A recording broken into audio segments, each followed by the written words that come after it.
എല്ലാവർക്കും നമസ്കാരം. നിങ്ങൾ ഒരുപക്ഷേ അറിയുന്നുണ്ടാവില്ല, പക്ഷേ നമ്മൾ ഓരോരുത്തരും എല്ലാ ദിവസവും ഒരു യുദ്ധത്തിലാണ്. അത് സ്വാധീനത്തിനു വേണ്ടിയുള്ള ഒരു പോരാട്ടമാണ്. ഈ ഒരു വിശകലനത്തിൽ നമ്മൾ സങ്കീർണമായ ആശയങ്ങളെ വിജയത്തിനുള്ള തന്ത്രങ്ങളാക്കി മാറ്റാൻ പോവുകയാണ്. നിങ്ങൾക്കിത് ഉപകാരപ്പെടുമെന്ന് തോന്നുമെങ്കിൽ ലൈക്ക് ചെയ്യാനും സബ്സ്ക്രൈബ് ചെയ്യാനും മറക്കരുത്. അതായത്, നിങ്ങൾ നടത്തുന്ന ഓരോ സംഭാഷണത്തിലും ഓരോ ഇടപെടലിലും ഒന്നുകിൽ നിങ്ങൾ മറ്റുള്ളവരെ സ്വാധീനിക്കുകയാണ്, അല്ലെങ്കിൽ നിങ്ങൾ മറ്റൊരാളുടെ സ്വാധീനത്തിൽ പെടുകയാണ്. ഒരു നിഷ്പക്ഷമായ അവസ്ഥ എന്നൊന്നുമില്ല. അപ്പോ ഇന്ന് നമ്മൾ നോക്കാൻ പോകുന്നത് ഈ കളിയിൽ എങ്ങനെ വിജയിക്കാം എന്നതിന്റെ രഹസ്യങ്ങളാണ്. അപ്പോ നമ്മൾ ഈ യാത്ര തുടങ്ങുന്നത് സ്വാധീനം എന്ന ആ അദൃശ്യമായ പോരാട്ടം എന്താണെന്ന് തിരിച്ചറിഞ്ഞുകൊണ്ടാണ്. അത് കഴിഞ്ഞാൽ മനുഷ്യന്റെ തീരുമാനങ്ങൾക്ക് പിന്നിലെ ആ വൈകാരിക രഹസ്യം എന്താണെന്ന് നമ്മൾ മനസ്സിലാക്കും. അവസാനം ആരെയും സ്വാധീനിക്കാൻ പറ്റുന്ന ചില തന്ത്രങ്ങളും ഒരു കൃത്യമായ ചട്ടക്കൂടും നമ്മൾക്ക് സ്വന്തമാക്കാം. ശരി, അപ്പം നമുക്ക് തുടങ്ങാം. നിങ്ങൾ അറിയാതെ തന്നെ നിങ്ങൾ ഓരോരുത്തരും ഒരു വലിയ കളിയുടെ ഭാഗമാണ്. എന്താണ് ആ കളിയെന്നല്ലേ? അതാണ് സ്വാധീനത്തിന്റെ ഈ അദൃശ്യമായ പോർക്കളം. നമ്മൾ നടത്തുന്ന ഓരോ സംഭാഷണവും, ഓരോ മീറ്റിംഗും, ഓരോ ചെറിയ ഇടപെടലും സത്യത്തിൽ സ്വാധീനത്തിനു വേണ്ടിയുള്ള ഒരു മത്സരമാണ്. അവിടെ ചിലർ അദൃശ്യമായ ചില മാനസികായുധങ്ങൾ ഉപയോഗിക്കുന്നുണ്ട്. പലരും വിചാരിക്കുന്നത് എന്താണെന്ന് വെച്ചാൽ, ഈ സ്വാധീനമെന്ന് പറയുന്നത് ചിലർക്ക് മാത്രം ജന്മനാ കിട്ടുന്ന ഒരു കഴിവാണ് എന്നാണ്. പക്ഷെ സത്യമതല്ല. ഇതൊരു കലയല്ല, ഇതൊരു ശാസ്ത്രമാണ്. ആർക്കും പഠിച്ചെടുക്കാൻ പറ്റുന്ന ഒന്നാണ്. ഇനി പറയാൻ പോകുന്നത് ഒരുപക്ഷേ നിങ്ങളെ ഞെട്ടിച്ചേക്കാം.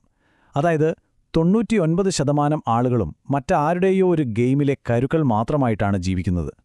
തങ്ങളുടെ തീരുമാനങ്ങളെ രൂപപ്പെടുത്തുന്ന ശക്തികളെക്കുറിച്ച് അവർക്ക് യാതൊരു ധാരണയുമില്ല. എന്തുകൊണ്ടാണ് തങ്ങളിങ്ങനെ ചിന്തിക്കുന്നത്, അല്ലെങ്കിൽ ഒരു പ്രത്യേക രീതിയിൽ പ്രവർത്തിക്കുന്നതെന്ന് പോലും അവർ അറിയുന്നില്ല. അപ്പോൾ സ്വാഭാവികമായും ഒരു ചോദ്യം വരും, അല്ലേ? എങ്ങനെയാണ് ഈ വളരെ ചുരുക്കം ചിലർ, ആ 1% ആളുകൾ ഭൂരിപക്ഷത്തെ ഇങ്ങനെ രൂപപ്പെടുത്തുന്നത്? ഈയൊരു ചോദ്യത്തിനുള്ള ഉത്തരമാണ് സ്വാധീനത്തിന്റെ ഏറ്റവും വലിയ രഹസ്യത്തിലേക്ക് നമ്മളെ കൊണ്ടുപോകുന്നത്. ഓക്കെ, അപ്പം നമ്മൾ ആ രഹസ്യത്തിലേക്ക് കടക്കുകയാണ്. അതായത്, മനുഷ്യന്റെ തീരുമാനങ്ങൾ എങ്ങനെയാണ് ഉണ്ടാകുന്നത് എന്നതിനെക്കുറിച്ചുള്ളൊരു അടിസ്ഥാനപരമായ കാര്യമാണ് നമ്മൾ നോക്കുന്നത്. നമ്മുടെ തലച്ചോറ് യഥാർത്ഥത്തിൽ എങ്ങനെയാണ് പ്രവർത്തിക്കുന്നതെന്നോ? നമ്മളെല്ലാവരും പൊതുവെ കരുതുന്നത് നമ്മൾ ചിന്തിക്കുന്ന യന്ത്രങ്ങളാണെന്നാണല്ലേ? വികാരങ്ങളൊക്കെയുണ്ട്, പക്ഷെ പ്രധാനമായും നമ്മൾ യുക്തി ഉപയോഗിച്ചാണ് തീരുമാനങ്ങൾ എടുക്കുന്നതെന്ന്. എന്നാൽ സത്യം എന്താണെന്ന് വെച്ചാൽ അത് നേരെ തിരിച്ചാണ്. നമ്മൾ യഥാർത്ഥത്തിൽ വികാരങ്ങളുടെ യന്ത്രങ്ങളാണ്. ചിന്തിക്കുന്നത് പിന്നീടതിനെ ന്യായീകരിക്കാൻ വേണ്ടി മാത്രമാണ്. ഓർക്കുക, നമ്മുടെ ഓരോ തീരുമാനത്തിൻ്റെയും ഡ്രൈവിംഗ് സീറ്റിലിരിക്കുന്നത് വികാരങ്ങളാണ്, യുക്തിയല്ല. ഇതുകൊണ്ടാണ് കേവലം വസ്തുതകളോ കണക്കുകളോ മാത്രം പറഞ്ഞ് ആരെയും നമുക്ക് കാര്യമായി സ്വാധീനിക്കാൻ കഴിയാത്തത്.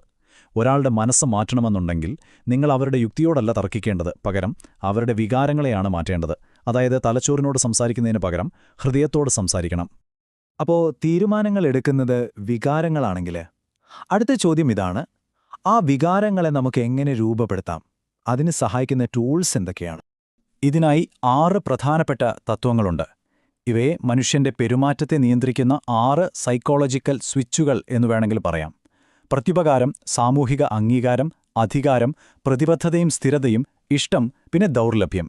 ഈ 6 കാര്യങ്ങൾ മനസ്സിലാക്കിയാൽ ആരുടെ തീരുമാനങ്ങളെയും ശരിയായ രീതിയിൽ സ്വാധീനിക്കാൻ നമുക്ക് സാധിക്കും. ഒരു ഉദാഹരണം നോക്കാം, അല്ലേ? ഇതിലെ ആദ്യത്തെ തത്വമാണ് പ്രത്യുപകാരം. അതായത്, നമുക്ക് കിട്ടിയ ഒരു സഹായം തിരിച്ചു നൽകാനുള്ള ഒരു തോന്നൽ. ഒരു കടയിൽ ചെല്ലുമ്പോൾ അവർ നമുക്കൊരു ഫ്രീ സാമ്പിൾ തന്നാൽ അവിടുന്ന് ഒന്നും വാങ്ങാതെ പോരാൻ നമുക്കൊരു മടി തോന്നാറില്ലേ? ആ ഒരു കടപ്പാട്, അതാണ് ഈ തത്വം.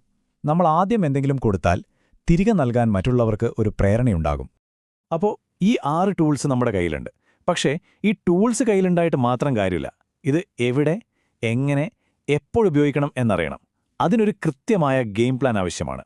അതിനുള്ള ഒരു സിസ്റ്റമാറ്റിക് ഫ്രെയിംവർക്കാണിത്. ഇതിന് 6 ഘട്ടങ്ങളുണ്ട്: തയ്യാറെടുപ്പ്, നിലപാട് രൂപീകരണം, അവതരണം, പ്രേരിപ്പിക്കൽ, സ്ഥിരോത്സാഹം, പിന്നെ പങ്കാളിത്തം.